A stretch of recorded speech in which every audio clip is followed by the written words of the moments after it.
The crystalline cities of Cthar pulsed with a dim, azure glow that had grown fainter with each passing cycle. Deep beneath the planet's hostile surface, the Zloth civilization had thrived for millennia in their vast cavernous metropolises. Silicon-based life forms that evolved in the mineral-rich depths, the Zloth developed a peaceful society centered around collective harmony and shared consciousness. Their bodies resembled polished geodes, crystalline exteriors housing complex lattices of sentient silicon that glimmered with inner light when they communicated. Their most sacred achievement was the Crystal Memory Network, massive crystalline structures that stored their collective history, knowledge, and consciousness in an intricate web accessible to all. The Zloth had always been fascinated by the stars. Their astronomers had cataloged millions of celestial bodies from observation domes extending above Cthar's toxic atmosphere. Their most ancient records spoke of a powerful race that once dominated the galaxy, beings they called the Silent Ones. According to legend, these beings had been architects and protectors, creators of wonders beyond comprehension, until their mysterious disappearance approximately 4,000 years ago, following an event known only as the Great Quietus. They had left behind inexplicable structures on many worlds, including an anomalous floating cube in Cthar's upper atmosphere that the Zloth called the Listening Heart. The cube defied all physical analysis, appearing as a perfect black shape that absorbed all radiation and remained utterly unresponsive to any attempt at interaction. Ancient prophecies claimed that only in the direst need could a call awaken the Silent Ones from their cosmic slumber. For centuries, these legends remained just that, stories told to younglings during education cycles. Until the Riven Concord arrived. The Concord was an ever-expanding empire of biomechanical beings, relentlessly assimilating or eradicating all life forms they encountered. Silicon-based species like the Zloth were particularly despised, classified as either resources to be harvested or anomalies to be purged. The Concord's warships were massive biological-mechanical hybrids, resembling oceanic predators fused with industrial machinery, their hulls lined with weapon systems that could shatter planets. The first attacks came at the outermost Zloth mining colonies. Entire settlements vanished, leaving only molecular ash. When survivors returned to Cthar with warnings, the Planetary Council initially refused to believe such horrors could exist. Supreme Archivist Lyra X, keeper of the Zloth's oldest memories, warned that the ancient record spoke of similar threats from the dark spaces between stars. His crystalline form, larger and more intricate than most Zloth, pulsed with worried light patterns as he addressed the council. "We must prepare," Lyra X insisted, his voice a harmonious resonance that echoed through the council chamber. "The memory network contains fragments of defensive technologies we have never needed to develop. We must access them now." Tactical Commander Korvash disagreed. A veteran of the minor conflicts with neighboring species, his crystalline structure was scarred and opaque in places, battle damage that had never fully healed. "We are peaceful, yes, but not defenseless. Our shields and disruptors can be adapted. We need not resort to ancient fantasies." Young Prophet Alarian, barely matured into her final crystalline form, observed silently. Unlike most Zloth, her inner light pulsed with unusual colors, sometimes shifting to hues no other Zloth could produce. This unique trait had marked her for the prophetic order from an early age. While others debated, she found her attention repeatedly drawn upward, toward the surface, toward the listening heart. The debate became irrelevant 3 cycles later when the Concord arrived in full force. A fleet of 67 warships entered the Cthar system, methodically destroying outlying defenses and establishing a blockade. Their message was broadcast on all frequencies. "Attention, Silicon Anomaly designated Zloth. Your existence has been cataloged as incompatible with Concord expansion. Termination protocols initiated. Resistance is noted but inconsequential." The Zloth fought valiantly. Their planetary shields, designed primarily to protect against Cthar's harsh radiation and atmospheric toxins, were repurposed as defensive barriers. Their mining vessels were converted to combat ships. For a time, it seemed they might at least achieve a stalemate. Then the Concord deployed their resonance weapons. The attacks targeted not Zloth ships or shields, but the crystal memory network itself. Precision energy pulses penetrated deep into the planet, creating cascading disruptions in the crystalline matrices that form the backbone of Zloth consciousness. Each strike caused agonizing mental feedback through the collective. Memory fragments shattered, historical records fragmented. The very foundation of their civilization began to crack. In the great chamber housing the central memory core, Supreme Archivist Lyra X worked desperately to isolate and protect the most essential memory crystals. His assistants had evacuated cycles ago, but he remained, his form growing dimmer as he channeled his own energy into stabilizing the ancient records. Supreme Archivist, a voice called from the chamber entrance. Lyra X turned to see Ilarion, her unusual crystalline pattern glowing intensely despite the general energy conservation now mandatory throughout the city. Young prophet, you should be in the inner sanctums with the others of your order, Lyra X said, his voice wavering with exhaustion. I have been communing with the crystal of prophecy, she replied, approaching the ancient archivist. It grows clearer with each moment of our desperation. We must activate the listening heart. Lyra X's glow dimmed further, a Zloth expression of solemn consideration. The legends are unclear on the method. Many have attempted to communicate with the cube over the millennia. It has never responded. Because we were never truly in danger of extinction, Ilarion insisted. The oldest memories, those you've been protecting, they contain fragments of a protocol. I've seen it in my visions. Meanwhile, in the Tactical Command Center carved into Kthar's bedrock, Commander Korvash received the latest devastating reports. 3 more shield generators had failed. The Concord fleet was moving into position for a final assault. Their flagship, a massive vessel designated in Zloth systems as the Eradicator, had deployed planet-killer weapons never before encountered in this sector. Time estimate until full shield failure? Korvash demanded. 12 cycles, Commander, his second replied, her light pattern fragmented with stress. Perhaps less if they continue targeting the resonance nodes. Korvash made his decision. Prepare the evacuation vessels. Priority to younglings and memory keepers. A communication request interrupted him, originating from the council chamber. Reluctantly, he accepted. The projected image of Ilarion appeared, with Supreme Archivist Lyra X beside her. Commander, she said without preamble, we must divert power to an attempt to activate the listening heart. Korvash's crystalline form flashed with angry light. Absurd. We need every energy unit for shields and evacuation preparations.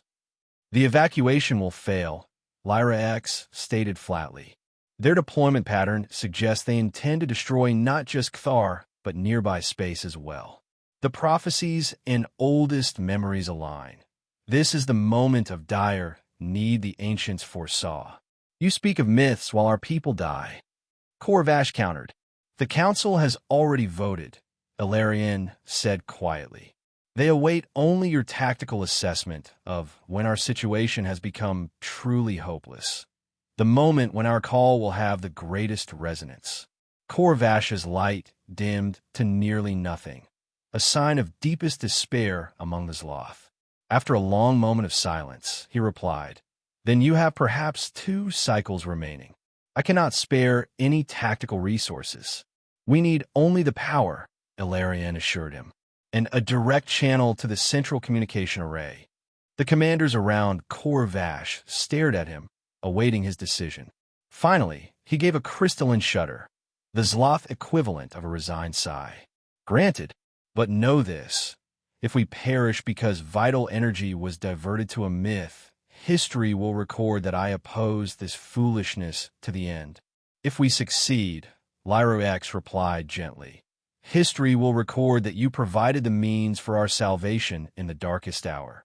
The connection ended. Korvash turned to his staff. Reroute auxiliary power from sectors 7 through 12 to the central communication array. Maintain essential life support only. One cycle later, in a chamber rarely used since ancient times, Ilarion stood before the central communication array, a massive crystalline structure that resembled a blooming geometric flower, each petal a broadcasting crystal aligned with different cosmic coordinates. Supreme Archivist Lyrax worked with 3 memory specialists to integrate specific historical crystal fragments into the array's central node. These are the oldest fragments we possess, Lyrax explained, his movements careful despite the urgency. They contain what we believe to be activation sequences, harmonic patterns derived from artifacts left by the Silent Ones on 17 worlds. We've detected similar mathematical structures embedded in the listening heart itself during rare moments of energy fluctuation. Ilarion nodded, her attention focused on the activation crystal she held, a small, multifaceted gem that would channel her prophetic gifts into the transmission. The prophecy states that the call must come from unified desperation, not just a signal, but a plea that carries the collective will of our people. Throughout the cavern cities, others Loth had joined in a rare form of total consciousness melding, usually only performed during the most sacred ceremonies. They pooled their mental energy, focusing it toward Ilarion and the communication array, creating a unified field of desperate intent that would amplify the transmission. In orbit around Cthar, aboard the massive Concord flagship, Admiral Krell observed the final preparations for planetary bombardment with cold satisfaction. Krell was a product of generations of Concord bioengineering. Part organic, part mechanical, his consciousness distributed across multiple systems within his elongated body. Like all Concord commanders, he viewed the elimination of silicon-based life as a cosmic imperative. Energy fluctuations detected below the surface, Admiral reported as second, her voice a synthetic modulation. Pattern suggests they're diverting power from defensive systems. They accept their fate, Krell responded, his voice emotionless. Excellent. Prepare the resonance cannons for final bombardment. Target their deepest settlements first. I want their memory structures destroyed before their physical forms. Compliance, Admiral. Weapons charging. Deep beneath Cthar's surface, the activation sequence began. The communication array hummed with power as Lyrax carefully inserted the final historical crystal fragments.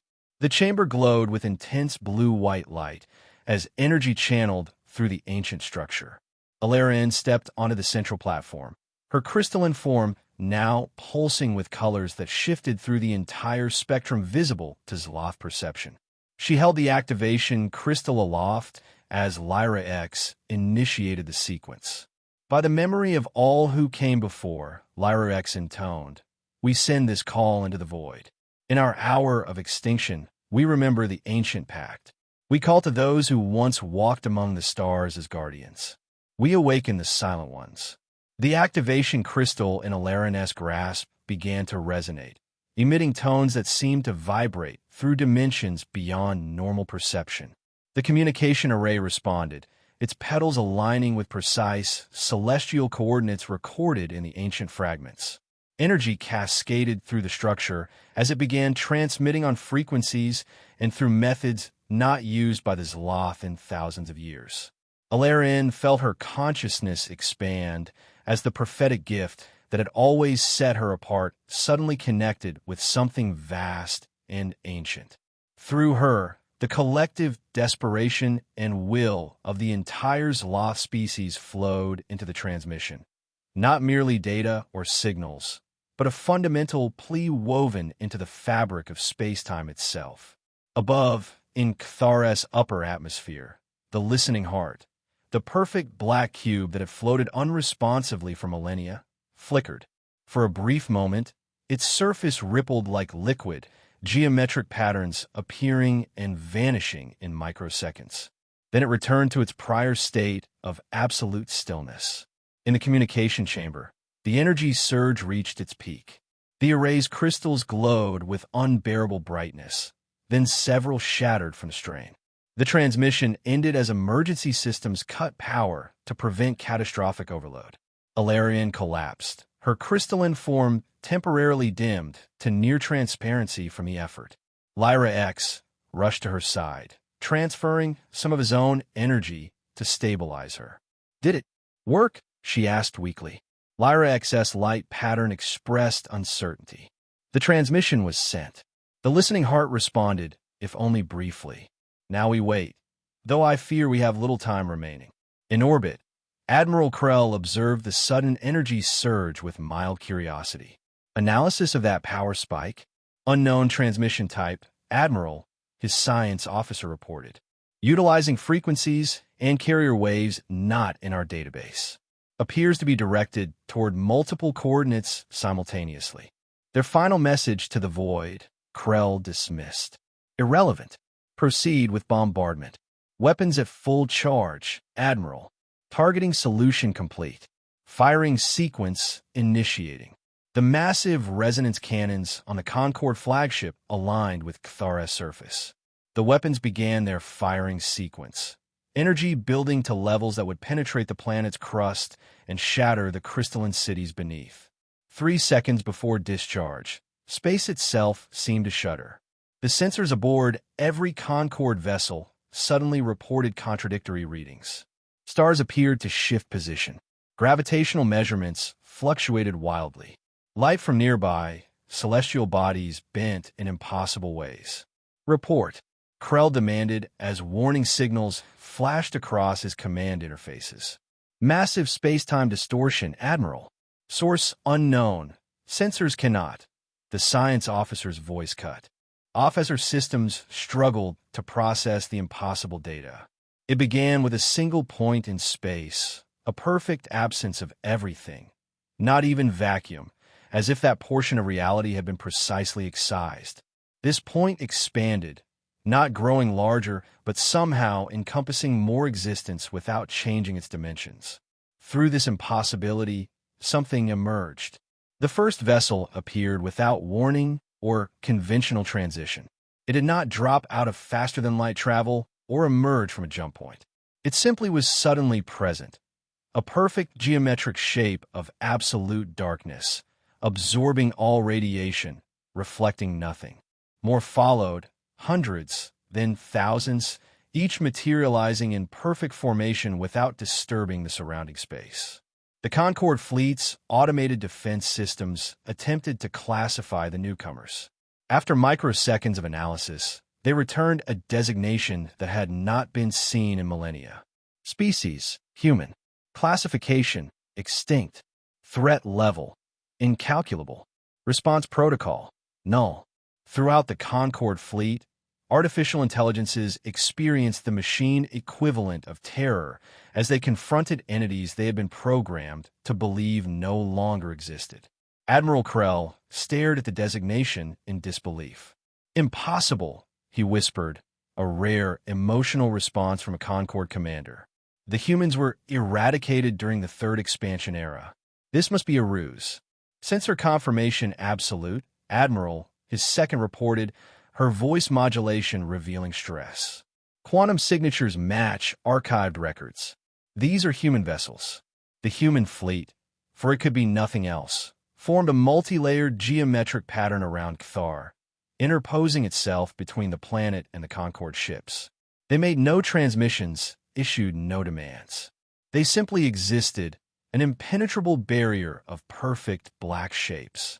"Fire the resonance cannons," Krell ordered, his distributed consciousness re-establishing emotional control. "If they interfere, they will learn why the Concorde has dominated this galaxy for millennia." The flagship's weapons discharged, sending destructive energy waves toward the nearest human vessel. Before the beams could make contact, they simply ceased to exist, not absorbed or deflected, but erased from reality between one moment and the next. Krell's secondary command systems initiated emergency protocols. "All vessels, full attack pattern. Deploy all weapon systems." The Concorde fleet responded, launching missiles and energy weapons in a coordinated assault designed to overwhelm any defensive capabilities. The results defied comprehension. Missiles disintegrated into constituent particles before reaching their targets. Energy beams bent away or vanished. Several Concorde ships that attempted more aggressive maneuvers found themselves encased in localized temporal distortions, frozen in place as if time itself had stopped for them, while continuing normally for the rest of the universe. A cruiser captain, panicking, ordered a full barrage of antimatter torpedoes. The torpedoes launched, then decomposed into harmless elementary particles that dispersed in elegant patterns. The cruiser itself was suddenly surrounded by a shimmering field, its engines and weapons systems deactivated by mechanisms beyond Concorde understanding. Throughout these events, the human vessels remained in perfect formation, utterly silent, taking no action except precise defensive measures that violated what the Concorde understood as physical law. Below, in the Tactical Command Center, Commander Corvash and his staff watched in stunned silence as their sensor readings showed the impossible battle, or rather, the one-sided neutralization, taking place above their world. "Were they?" whispered his second. "The Silent Ones," Corvash replied, his voice resonating with a mixture of awe and fear. "The humans have returned. In less than one standard time unit, the entire Concorde fleet had been neutralized. No ships had been destroyed. That would be too crude a solution. Instead, they hung in space, completely disabled, weapons and propulsion systems rendered inoperative by methods that would require centuries of study to comprehend." Admiral Krell, isolated on his powerless flagship, realized the end of his campaign and possibly the Concorde's dominance in this sector. A few Concorde vessels at the edges of the system, not yet engaged in the attack, managed to activate emergency jump protocols and escape. They were not pursued. After the neutralization was complete, a singular message was transmitted from a human fleet. It manifested simultaneously in the Zloth crystal network and the remaining operational systems of the Concorde ships. The message contained no words or images, but rather a stream of pure conceptual data, comprehensible to any sentient mind regardless of biology or language. Call received. Protection protocol. Ancient identifier activated. Threat to existence. Designation. Zloth neutralized. Intervention complete. We remember. We observe. Silence ends when freedom is fundamentally threatened. This is precedent. The Zloth processed the message with reverence and confusion. Supreme Archivist Lyra X immediately began deeper research into the ancient records concerning the protection protocol. Commander Corvash stood in silent acknowledgement of his error.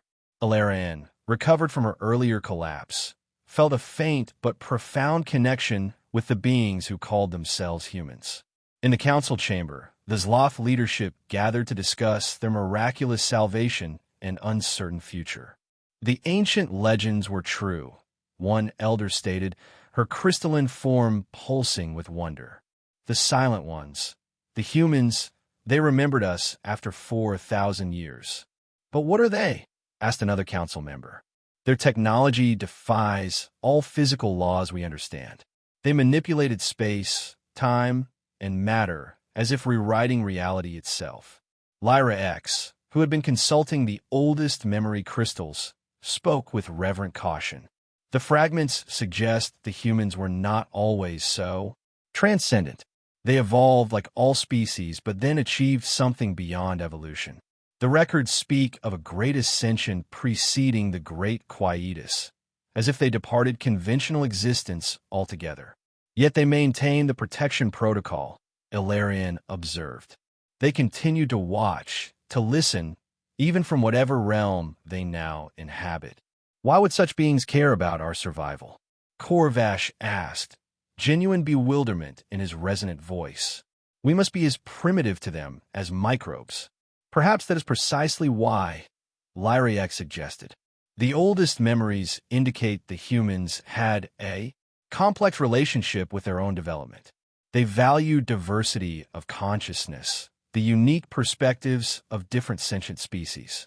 Perhaps they see worth in our existence simply because it is different from their own. The The human fleet remained in position for several time units, maintaining their geometric formation around Cthar. They took no further action, made no additional communications. Their presence alone was enough to ensure the neutralized Concord vessels remained harmless. Throughout this period, Ilarion spent much time in meditation, focusing on the listening heart that still floated in Cthar's upper atmosphere. Though she could not comprehend the vastness of the consciousness behind the human presence, she sensed purpose, attention, and something akin to evaluation. "They are watching us," she told Lyra X during one consultation. "Not merely our physical forms or actions, but the patterns of our collective consciousness. It's as if they're reading the very structure of our civilization." "To what end?" the ancient archivist asked. "I don't believe they judge as we understand judgment," Ilarion replied carefully. "They observe patterns, possibilities, potentials. They intervened because extinction would eliminate those possibilities forever. Then, as suddenly and silently as they had appeared, the human vessels began to vanish. One by one, they folded away from conventional reality, leaving no trace of their presence. The disabled Concord ships remained, their crews alive, but their systems largely inoperative. The listening heart returned to its previous state of complete inertness, but the Zloth now viewed it with entirely new understanding. It had always been there, waiting, watching, a patient sentinel left by beings who had transcended normal existence but had not abandoned their self-appointed role as protectors. In the cycles that followed, the Zloth began the long process of rebuilding. Physical repairs were the simplest part. More profound was the adjustment to their new understanding of their place in the universe. Their mythology had become living history.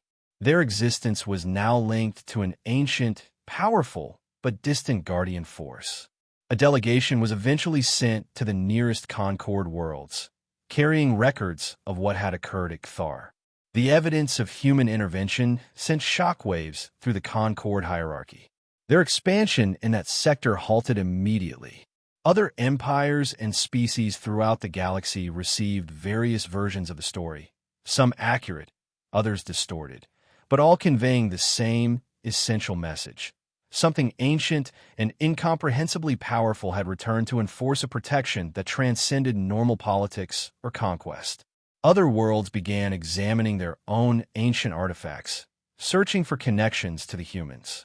Archaeological expeditions uncovered structures similar to the listening heart on dozens of planets, many belonging to species that had no previous knowledge of human existence. Fear and curiosity about the Silent Ones spread across civilized space. 10 cycles after the event, a new observation dome was constructed on Cthar's surface, protected from the toxic atmosphere by advanced shields. The dome provided a clear view of the listening heart as it floated serenely against the amber sky. Ilarion, now matured into a senior prophet with elaborate crystalline patterns that marked her unique experiences, stood in this dome.